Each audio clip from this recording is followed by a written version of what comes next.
Sinüs pi kosinüs x bərabərdir 0. Burada bizim dəyişənimiz budur. Pi kosinüs x. Sinüs x bərabər 0 təninin xüsusi halda həlli nədir? Pi k. Yəni pi kosinüs x bərabərdir pi k.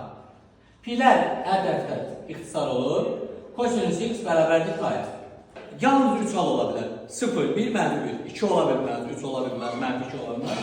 Demək, bir dəfə kosinüs x-i bərabər edirik 1-ə. Kosinüs x-i bərabər edirik 0-a. Və kosinüs x-i bərabər edirik mənfi 1-ə.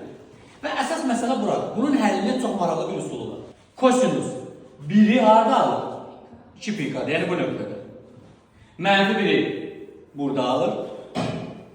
0-ı pi bölü 2-də və üstəgəl pi k-larda alır, yəni burada.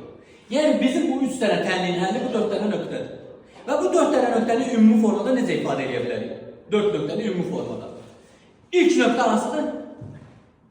0. Düzdür? Hər növbəti nöqtə üçün nə qədər hərəkət eləməliyik? 90 dərəcə. Baxın, 90 dərəcə, 90 dərəcə, 90. Yəni pi bölü 2 qədər, pi bölü 2-nin misilləri qədər. Bu k. Yəni tənliyin həlli olur. Pi k böl